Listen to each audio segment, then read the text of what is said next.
Hello, everybody, and welcome again to Nerd to the Third Power, your one-stop shop for all things nerdy and awesome. I'm your host and master of ceremonies, Dr. Gonzo. With me, as always, this epic quest of awesomeness is our resident anime goddess, the Cat. Cat, you look like hell. Yeah, I feel like hell. Thanks for noticing. That's a true friend. A true friend will tell you when you look like hell.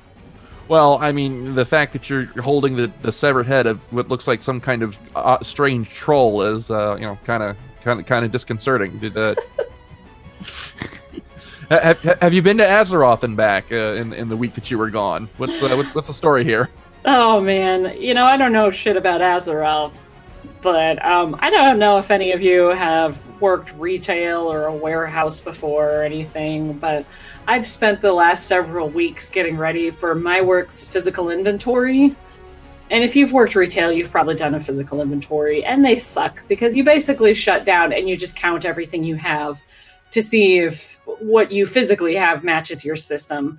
And I run my company's physical inventory. My company has 4 warehouses, and I had to run 2 of these physical inventories remotely, and then I had to be there physically at 2 of them. So I've worked like 34 hours of overtime in the last 2 weeks. So I've worked almost a full week, like a full extra week in the last 2 weeks. And PI is just like, it's my nightmare week. Like last week is my hell week, and this is my like recovering from hell week where I haven't had time to do anything that wasn't work related. And I just sort of hate life. I'm so tired. I just want to sleep. Let me sleep. All right. Well, I guess in that case, for this episode, we're going to do something light and easy. We're going to do an Ask a Geek mailbag here. We're going to dig out some questions here, and we're going to just have a nice, easy show this week because I'm still kind of recovering from the post E3 hangover. So that was a hell of a party. So, but anyway, let's just jump right into it and just start digging into some questions here. And let's see here now.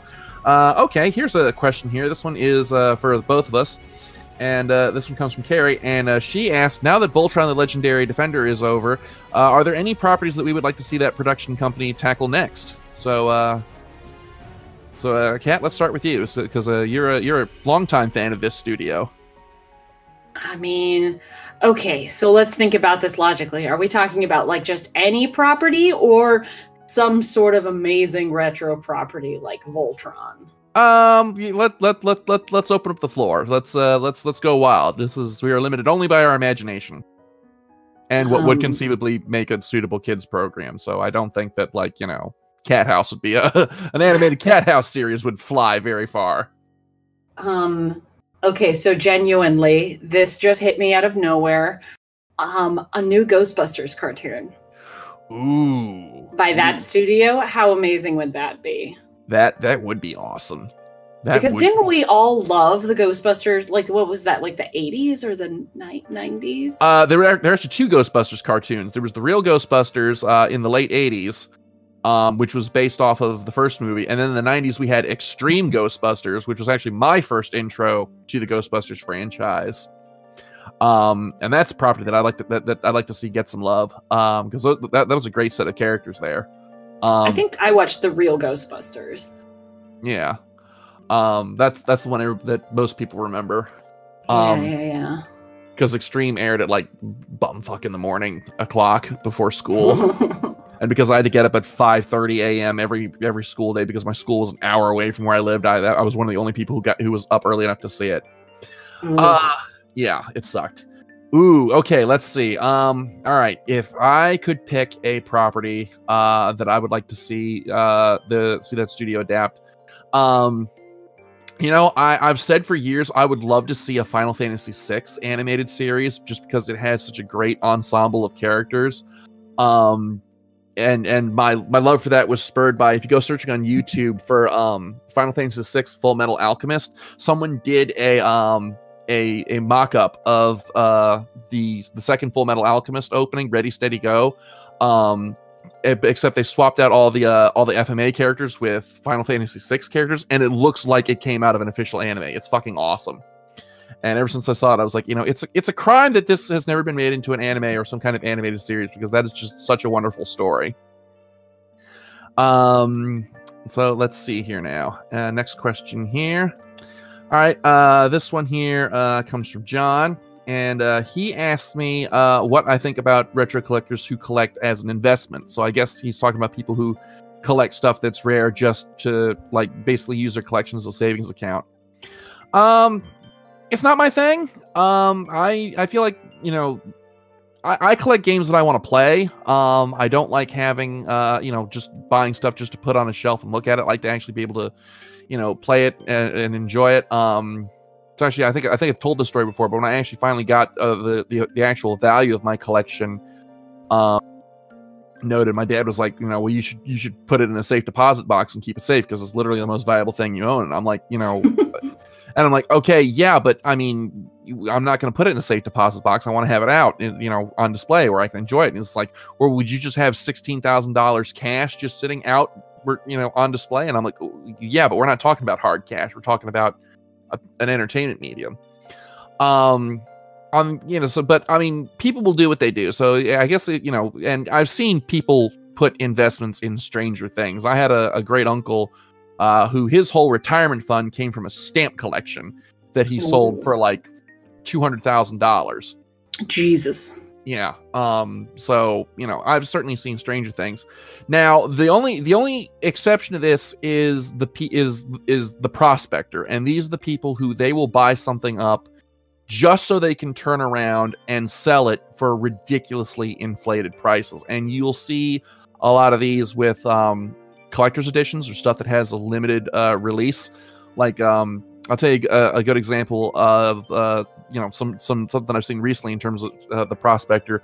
When Smash Brothers Ultimate was first announced at the tail end of well, at E3 in 2018, and they announced that they were going to be bringing out GameCube controllers for people to use to play Smash on. Within, I want to say, 3 months of those controllers being released, when they were first released, they retailed for about $35. Within 3 months, the price had climbed to upwards of $70 because people were buying them out and then just turning around and selling them at ridiculously inflated prices. So that's the one thing that really irritates me as far as game collecting goes, is the prospect of people who they will deliberately buy entire stock of things up so that they can turn around and sell them at just these predatory prices. And I've hated that, and I've hated that practice ever since the whole Ni no Kuni fiasco, which, for those who don't know what happened there, when Ni no Kuni Wrath of the White Witch was first released, I think it was their collector's edition, there was a screw up with the pre-orders, and all the pre-orders wound up going to, you know, a bunch of eBay prospectors who wound up turning around and selling those collector's editions for like $300 a pop. And none of the people who actually put in pre-orders to get the game themselves wound up getting their game. So, but I mean, that's the only type of collector I would say really irritates me, is the prospector. Anyone else, you know, you collect for whatever reason you want to collect, and you collect what you want to collect, and, you know, who am I to judge? So that's the only kind of collector that irritates me. Just out of idle curiosity, Kat, do you often see prospectors in anime fandom? You know, not quite like that. That probably exists like hardcore in Japan. I imagine there's a lot of that going on with collector's editions of things. You know, like maybe say like convention exclusives and stuff like that. But here, I really don't feel, because here in the US, the merchandising rights are not quite the same way. So I don't feel like we have quite the same issues. And it's a slightly different crowd, because the collectors for anime are not like the collectors for video games. Video games are still infinitely more popular than anime is. So, I mean, there's still a lot of people who will go out and buy specific things. But in terms of inflating the cost of stuff, fuck, the companies do that for you. But I'd say the one thing that actually really grinds my gears are art book prices. Oh, yeah. Because you probably have the same thing with video game art books, but anime art books are are obviously like to import them, it gets quite pricey because importing books. So when I lived in Japan, I could go down to Book Off, this wonderful used bookstore, and get a pristine condition art book that would retail for like 20 or 30 bucks, and I could get it for like $3 or $4. And when you go and you find that exact same condition here from somebody at a con or something, they're charging like 70 or 80 bucks.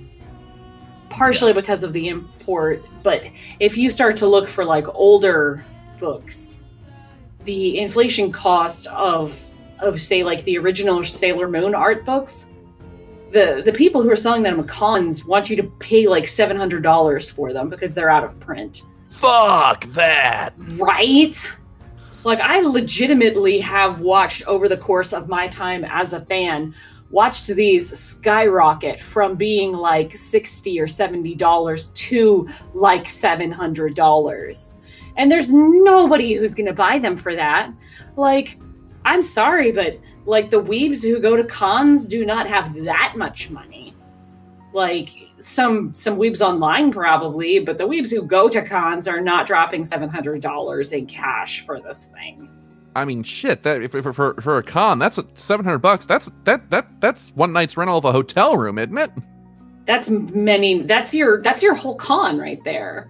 Like, that's a really nice hotel room for like 3 or 4 nights, plus your ticket, plus your food, plus some other stuff. Like, that, like $700 is crazy. And that might be an exaggeration. I know I've seen like it go from over 300 though. And it's like, nobody's dropping that much on it. And also, it depends on the popularity of the franchise too.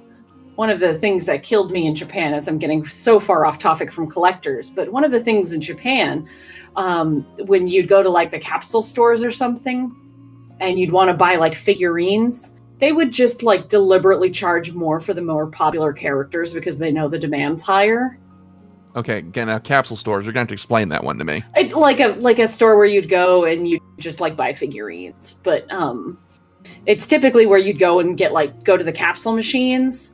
You put in your quarters and you spin a little thing and it spits out a random thing in a ball. So they have whole shops of just those? Yes. Huh, okay. Isn't it amazing? It's such a cool place.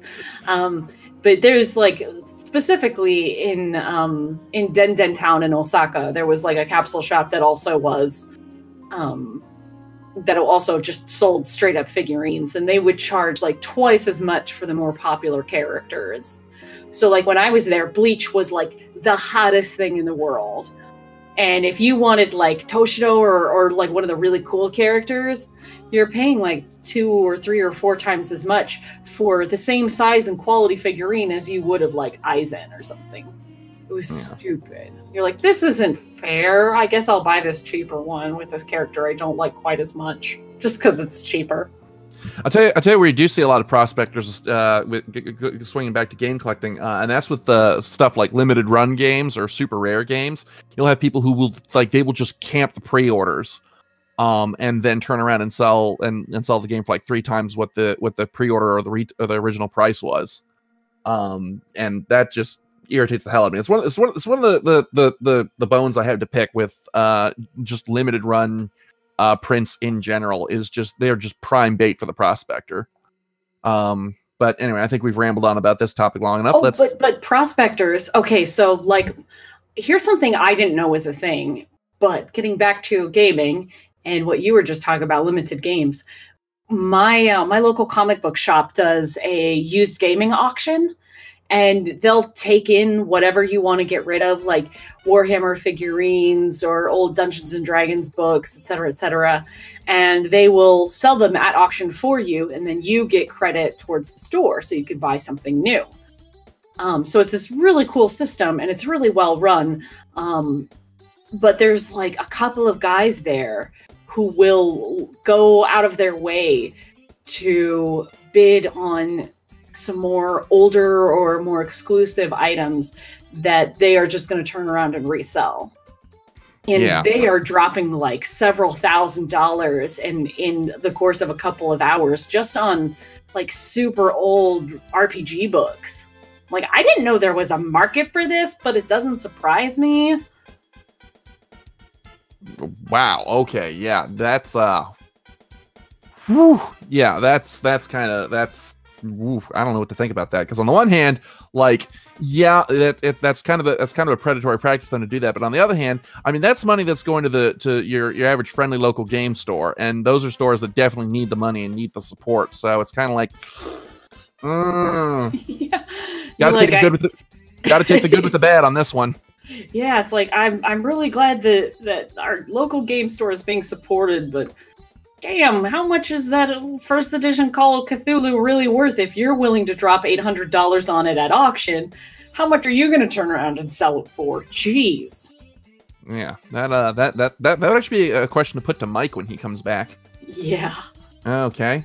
All right, let's see here now. Another question here. Okay. This question here comes from Paul, and it's for you, Kat. And he asks, as a Sailor Moon fan, what is your favorite dub of Sailor Moon? Or do you even watch the dubs at all? And I do not watch the dubs. That has nothing to do with a distaste for the dubs, because I just haven't watched them. I haven't watched Sailor Moon since they made Crystal and dubbed it. The last time I watched Sailor Moon was when Crystal first started coming out. Like the first season of Crystal. So like I maybe got like 9 or 10 episodes into it, and then shit happened, and then I never caught back up, and I haven't watched any more of it. I have gotten to meet a lot of the people who are now part of that new dub, because the Crystal dub and the redub of Sailor Moon are the same cast. So it's just the same cast working on 2 different versions of the same show. And then obviously there was like the Deke dub, and then whatever took over for Deke that was just equally bad. Those, I mean, for what they were at the time, I guess they're all right. They're not the worst thing in the world. I give them a lot of shit for changing all of the character names. But actually, when I think about it, like a lot of thought went into the character, like the Americanized names that they chose. They chose names like specifically to either meet the lip flaps or have some sort of like the meaning of the name equals the same thing, more or less. So like they did put a little more thought into it than we give that shitty dub credit for, but it was in fact all. But then again, I mean, what can you expect from an early '90s anime dub? I mean, back then, anime was still weird cartoons that you bought from, a guy in a trench coat in a back alley. Now, granted, this was a syndicated show, so this was specifically geared towards family and mostly kids, where they were trying to, like Luna says, or Sailor Moon says, and Luna would teach you a lesson at the end of every episode, because they needed to get it onto the television where the kids were going to watch it, and hopefully sell some fucking merchandise. Which they did, because there was a line of toys and everything. And, but a lot of this stuff was cut.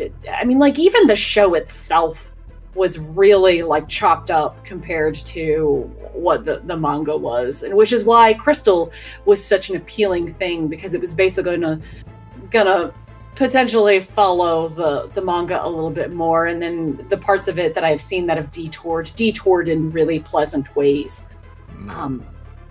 But I haven't watched a dub yet. I like I said, I like the people who they've cast. I just haven't actually watched it, which makes me a really bad Sailor Moon fan. Now, this is a question that I want to ask, especially with the kerfuffle over the recent Netflix cut of Evangelion. But how do you feel about shows being re-released with new edits or all new redubs? I generally don't have a problem with that, especially when something was dubbed in the 90s, because 90s dubs were really not the best thing in the world. 90s dubs fell victim very oftentimes to dub titles, where they didn't actually give you subtitles for the Japanese version. They just transliterated whatever was going on in the English script and made that the subtitles, so that when you watched the Japanese, you were just getting the English dub in words. And I feel like I don't remember Evangelion because I didn't actually really enjoy the show. And you know what, guys? It's okay. I'm here to tell you, it's okay not to give a shit about the Evangelion redub and the recut and the changes made about it, because I have said for always that it is one of the most overrated anime ever made. And it has had a really huge impact in the industry, but the actual quality of the show is tremendously overrated. There's a lot of interesting stuff going on in it, but that doesn't mean that it's all good or not overrated. And I got this feeling because they keep bringing it back every once in a while, finding some new reason to make money off of it. And when there's not a new recut, remaster, reversion out there, then they're just selling like scantily clad figurines of every female character, no matter their age. So it's not my favorite franchise in the world. So I honestly don't care about this specific thing. Don't at me. I don't care. Nothing can get me to care about Evangelion or its redub or anything about it.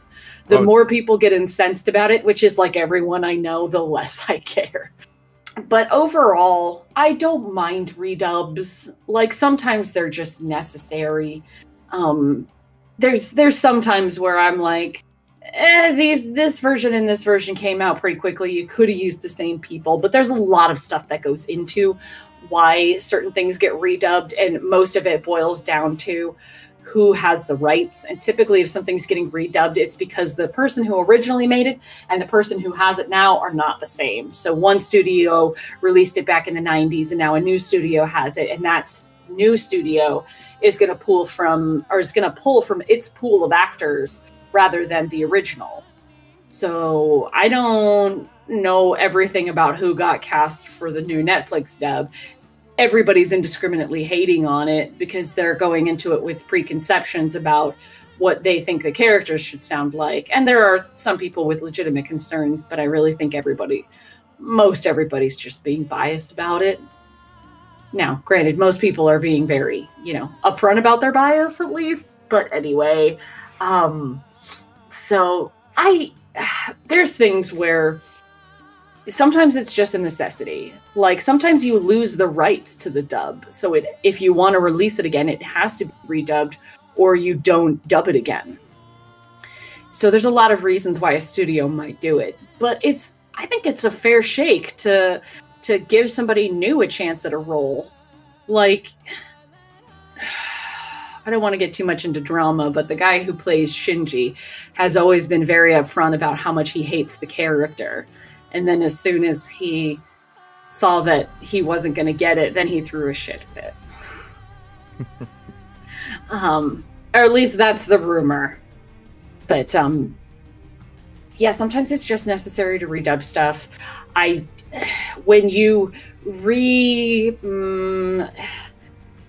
a lot of the complaints, at least with Evangelion, are about the scripting and how some things were scripted differently. And I wouldn't be able to judge that until I was sitting down listening to the Japanese. But I think the more faithful you are to the Japanese script, probably the better. Everything has to go through an American filter at some point. So there's a lot of various things that go on. But I think all of those things don't matter because nobody is ever going to be happy with this anime. So it doesn't matter if you do redub it or you don't, or if you use the old dub, there's always going to be a bunch of people complaining, because I say this with a lot of love in my heart, but anime fans are really goddamn entitled. And I'm one of them. I am one of them. For real. I get really upset about a lot of stupid things in anime. But at least I separate myself and I go, yeah, but how important is this really? Like, there's a lot of shit where, like, some of my old favorite dubs where a voice actor changed out and I'm like, how dare they? How dare they take that voice actor away and replace it with this person who's not as good, in my opinion. And then that person has one of the best careers ever made. In the original Slayers series, they had this actor who was playing Zelgadis, and I was like, I like this guy. And then they replaced him, and I was like, I don't like this new guy. This new guy sucks. This new guy was Johnny Young Bosch. I did not like him at all. I hated the fact that they changed out this actor. And then later he just has this amazing career, and he's one of the most popular actors ever, and he's so talented, and I was so resentful. That was gonna be my next question. Was this before or after Trigun? Oh man, it was probably during, and I wasn't putting the two and two together. I think it was Johnny Young. No, it was Crispin Freeman. It was Crispin Freeman. I was wrong. It was Crispin Freeman, who, again, has one of the best careers in the whole industry. And he's in everything, and he is just so amazingly talented. And I hated him. I was like, I hate this guy. And then when I go back now, I'm like, yeah, that first guy wasn't even that good. God, they replaced him. Okay. Let's see. Next question here. This comes from Alice. And she asked me what I think of EA's recent loot box statement. So for those who don't know what she's referring to, there was a hearing or something in I think it was in England where EA was basically called to the carpet about selling loot boxes in games, and the representative went up and spun this bullshit line about how, oh, it's not, selling loot box isn't gambling, it's surprise mechanics. To which my response is, who the fuck are you trying to fool? Like, did you really think that would fly? Like, I mean, in the strictest definition of the term, I mean, it's not really gambling because there's not a chance of you winning money. But I mean, to try and spin it as like, oh, it's surprise mechanics. It's like, look, that's you damn well that's not why you're being called to the carpet. Damn well that's not why you're being held to the fire. So yeah, that was one of those moments where my eyes just almost rolled out of my head. Just yeah, who are you trying to kid? So, but yeah, let's see here now. Speaking of bad company practices, this is another question here from Rini, and she asked me what I think is the scummiest practice I've ever seen from a game company. To which I'm gonna have to say Bethesda with Fallout 76. That was just an absolute godforsaken mess, and it just gets worse as time goes on. I think we mentioned this, me and Skyblaze mentioned this when we did our E3 show, but when they announced they were finally adding human NPCs and a dedicated Battle Royale mode to Fallout 76, I was like, okay, great. So you're making a big deal out of the fact that you're putting something in the game that should have been in there from the start. So yeah, right now Bethesda is number one on my shit list, which is really saying something when you consider some of the things that EA has done. Another thing that let's see, another gaming company practice that I really detest. I would have to say charging full DLC prices for something that's maybe like an extra hour of content. Gearbox kind of got on my shit list a little bit with some of the later Borderlands DLC, where you would pay like, I think when it came out, like $15 for something that you could complete in like a half hour to an hour. Stuff like the Mad Moxie Wedding Day Disaster, or that Halloween one. I can't remember off the top of my head what it was called. And that kind of just irritated, because it's like it's $15 for something that you'll complete in like an hour. To me, if you're gonna ask me to pay $20 for something, it should take me at least 3 or 4 hours to get through the main campaign.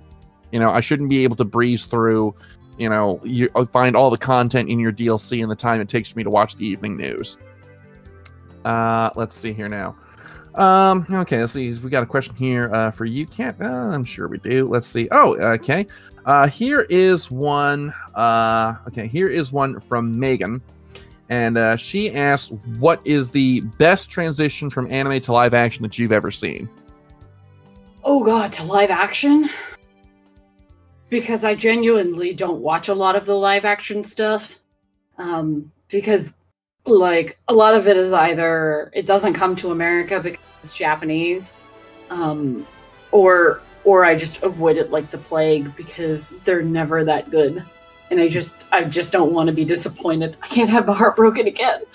But my favorite thing that I've watched, my favorite live action, and I've talked about this show before, but it was it always stuck with me, and it's Nodame's Cantabile.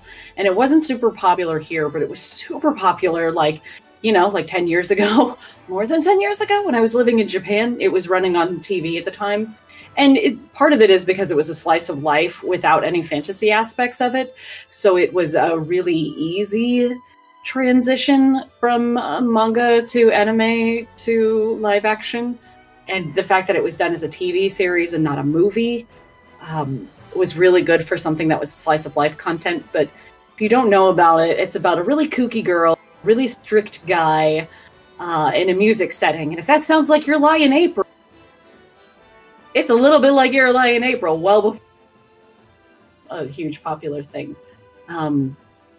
But, you know, it's some musicians, and they're all goofy and weird, learning to find themselves and fall in love. And yeah, kind of if you liked Your Lie in April but don't want all of the sadness, Nodame's Cantabile is really cute. And it has its like goofy little moments, and they try and translate those into the show with like sweat drops and pratfalls and stuff. And everything was just done really well because it kind of felt like an anime, but with people. And it was just like the over-top hairstyles or whatever they had, you know, for certain characters just worked out so well. Okay. All right, and she's got another question here for me, and this one is, what is a game franchise that has been gone for a while that I'd like to see brought back? This is going to be kind of an unusual answer for me because it's not a series that I really talk about, but I kind of really miss Dance Dance Revolution. Like wow, that is a surprise.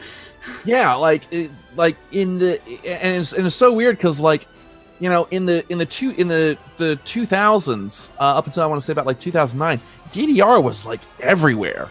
It was like the big hot thing, and then it just kind of vanished. I think what really killed it off was Guitar Hero, but like I kind of started feeling nostalgic for DDR when I discovered one of the YouTubers I follow. I can't remember if it's his channel name or if that's just what his show name's called, but Family Jewels. He's a heavy metal guitarist, and he does covers of game and anime and television music. And he recently teamed up with another YouTuber, Adrian Figueroa, who's a great singer, and the pair of them did a cover of Butterfly from, I think it was DDR Ultramax. And it just got me really nostalgic for Dance Dance Revolution. It's like, you know, yeah, I mean, I was never any good at it because, you know, who was? I mean, you know, every time I went to play DDR at the local arcade when they were still a thing, I'd always go up, totally humiliate myself, and then there'd be this 6-year-old kid who would come up and pick like the hardest song on like Ultramax difficulty and just like platinum the damn thing, and I'm just like, yeah, I hate you. But you know, I don't know. I especially now that, you know, we have, you know, things like motion control and VR, I'm kind of surprised that Dance Dance Revolution hasn't made any kind of a comeback, and I'd like to see it brought back. Guitar Hero to maybe kind of a lesser extent. Rock Band, no, that was just a bloated ship, and that deserved to sink. So, you know, for a younger audience, all three of you who listen, so any of you who are like under the age of 20, maybe, like DDR was like life. You know, it was what you did on a Saturday night or a Friday night to blow off steam when you're too young to do drugs or drink or party or get into clubs or something. It's what nerds did, basically. You'd go to the mall with your friends, you'd get mall food, and you'd go play DDR for hours and hours. And you had all of your favorite songs, and you had songs you hated, and everybody did it, and there were tournaments. And there was like a lot of like, oh, can you hold the rails while you play or not, to when you're doing it in hard mode or whatever. And like it was part of nerd culture. It was like so ingrained in nerd culture. And you know what's really surprising now that I stop and think about it? Since I've gotten back into game collecting on the regular and going out I don't think I've seen a single DDR pad in any of my shops. I've never seen one up for sale. I don't know if that's just because people hang on to them, or if it's one of those things that's like, it's so expensive they just put it up on eBay, but I don't think I've ever seen a DDR pad up for sale. So I honestly think a lot of people have held on to theirs. And Because there's always the possibility that, you know, everybody says, "Oh, I'm just gonna bust it out." Yeah. You know, sometime, and nobody ever does. Now I'll tell you the wildest. Yeah, going back to what you're saying about having tournaments and shit, and how you know, people did all kinds of crazy stuff. The wildest DDR player I ever saw was a guy who on a I don't know if it was on a dare or a bet or if that was just how he played, but he did a full 3-song set completely handstand. What? No, but that is the shit. That is the shit that happened. Like, I've definitely seen handstand, but like a whole 3-song set. Yeah, this is what nerds did back in the day when you were a nerd who got out and stuff. Oh man. Plus, it was like the closest a lot of nerds got to actual exercise. Yeah, and sense of rhythm. Yeah. It's like, you know, that feeling that you got when Pokemon Go first came out? And, wow, I'm out socializing, I'm out interacting, and I'm walking around, and I feel healthier and more alive. That was like DDR, except you were at a grungy, like, mall, and probably needed to wash your hands after you touched anything. But it was that same, like, there was a lot of camaraderie and, like, fun rivalry. And I was always terrible at it and was, like, way too shy to get up and do it. But all of my friends played. All of my friends had mats at home and played. And, like, we'd all make fun of whenever somebody picked Sandstorm, stuff like that. Those are the days. Those are the days. Let's see here now. I actually had another question here that was kind of leaping off of that, but I can't seem to find it. Okay, all right. Okay, let's see here now. All right, here is a question from Dominic, and he's got 2 questions, one for you and one for me. And the question he asked you is, what is your dream anime store? So I guess, like, what would you consider like your perfect anime and manga shop? Ooh, my dream anime store.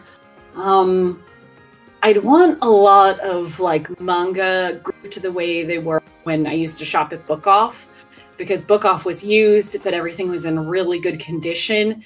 And because they would get so much stuff in to sell from people who were selling their books, they would like bundle it all up for a very low price. So you could get like 15 or 20 volumes of manga for like $10, $10-15.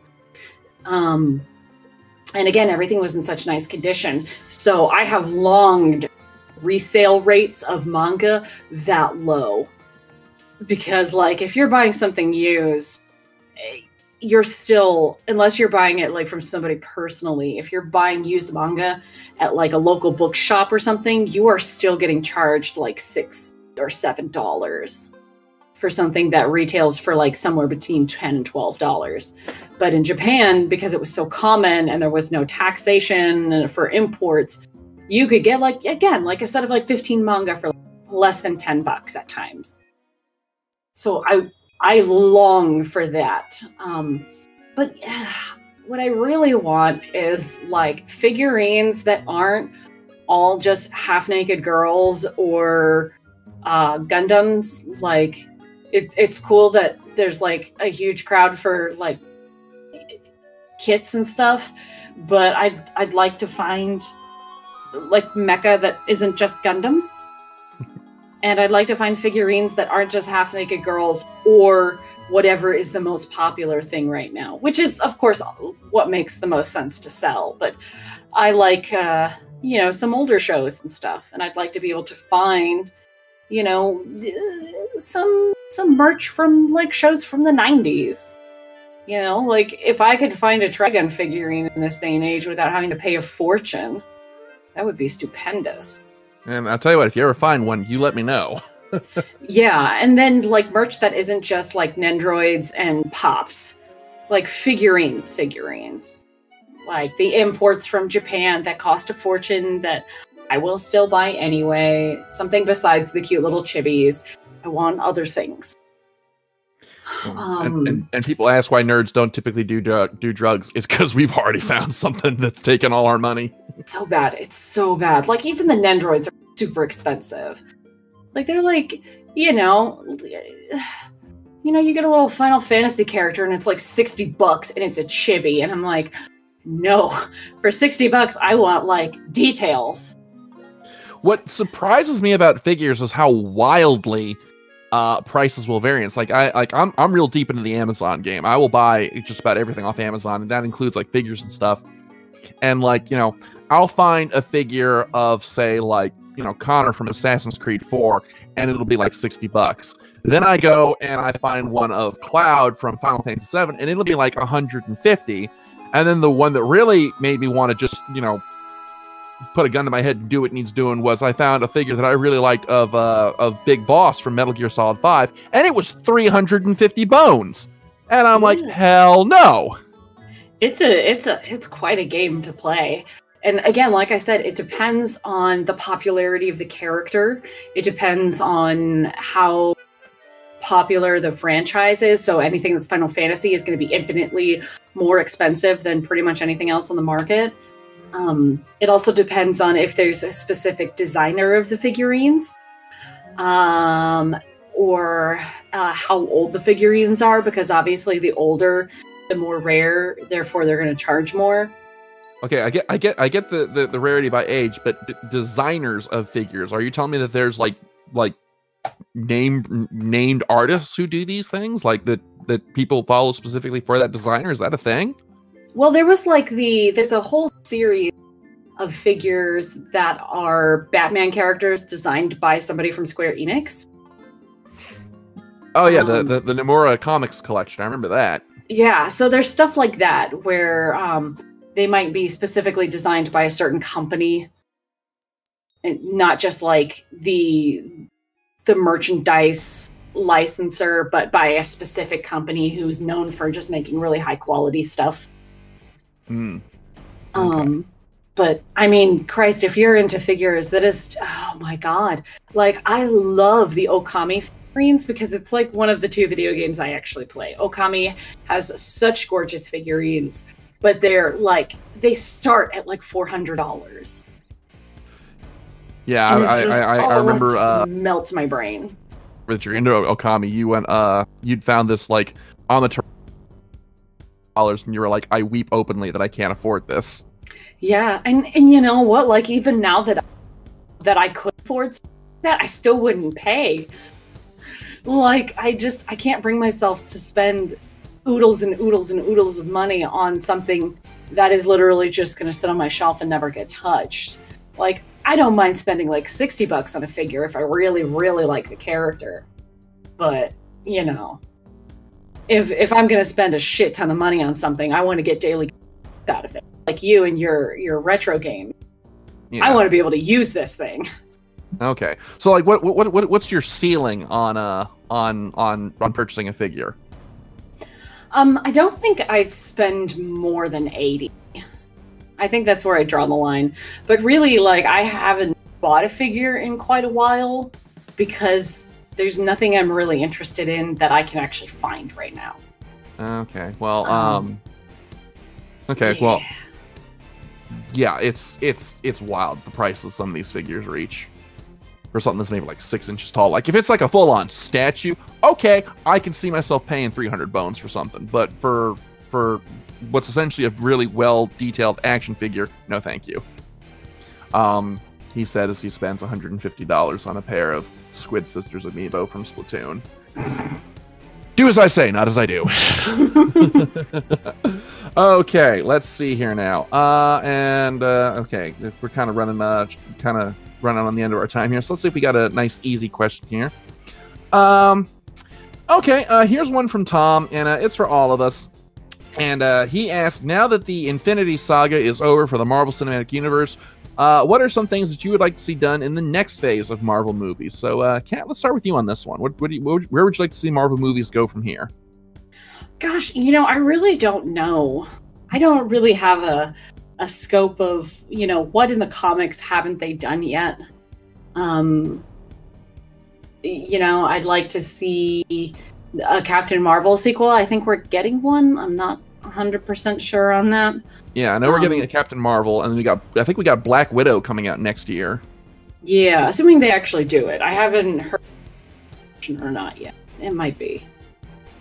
But apparently, like, from what I've heard, the people who greenlit Black Widow didn't know what was going to be happening in Endgame, so there was like a little lack of communication there. Little right hand not talking to the left. So that could be very interesting. I mean, I just want anything with Hawkeye. Put Hawkeye in it and I'm fine. He needs his own movie. He needs to be in Black Widow's movie, and they need to explain what the fuck happened in Budapest. Because that's been sitting around in our brains for like years and years now. We're like, what the fuck happened in Budapest? They should just have a movie and call it Budapest, and the whole thing is set in Budapest. But I'd like, you know, I want to see something new. I don't want another. I mean, I'll take another Guardians of the Galaxy, but I don't need another Guardians of the Galaxy. What I want is like Nova or just someone new to bring some new blood into the franchise. Because I feel like they're gonna start with Robert Downey Jr. and Chris Evans leaving the MCU, that they're gonna start phasing out some more of the, I don't want to say older actors. These guys are really that old, but some of the actors who have been in the MCU for a lot longer, in favor of some new young blood who will either take over other roles, like somebody new becomes Iron Man or somebody new becomes Captain America, which is something I really want to see. I really wanted to see either you know, Falcon or Bucky or somebody take over as Captain America. Well, I thought for sure we were going to get it, and now they're getting their own spin-off show together. So what the hell? I don't know. I'm excited for a lot of the TV shows that they've announced. I'm curious about how some of them are going to work. Yeah. Let's see. For me, I'm kind of in the same boat as you. I like to see some of the lesser-known Marvel characters get some time in the spotlight. And even some of the ones that have already gotten movies but didn't exactly, you know, set the world on fire, like, say, Ghost Rider, who's one of my favorite Marvel characters ever. I'd love to see a Ghost Rider movie with the Johnny Blaze version of the character, because I don't know, I'm a sucker for flaming motorcycles. What can I say? Aren't we all, though? Who isn't a sucker for flaming motorcycles? Let's see. I've heard talk that there was going to be a Moon Knight movie in the works. And for those who don't know, Moonlight is basically Batman but psycho. Let's see. I've made my peace with the fact that I'm not going to get a Punisher movie. So as disappointed as I am with that, I've made my peace with that. I don't think they do it because of the way the character exists as sort of a parody and satire of comic book tropes. But I think a She-Hulk movie based on the early 2000s run, where she was working in a law firm defending comic book characters in court and using the actual comic book issues as evidence in the court proceedings, I think would be hilarious. I think it would be hysterical to have her, like, you know, defend a law, you know, say, like, you know, Spider-Man in a property damage lawsuit. It's like, okay, but you'll see in Spider-Man Homecoming at the 1 hour and 35-minute mark, you did this. That would make a great TV show. I mean, they've made shows that are kind of like that, like the cleanup crew after superheroes, or the, you know, superheroes. That sort of thing would be really great to put into the MCU proper, via the Disney Plus, all those shows that they're gonna do.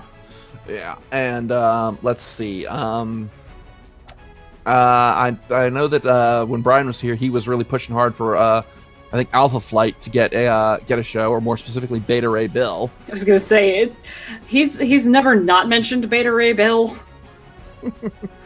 God, let's see. Who else I think would be cool? Part of the problem is, like, I haven't really been reading into comics regularly since I actually worked in a comic book store, so there's a lot that's happened that I'm not really familiar with.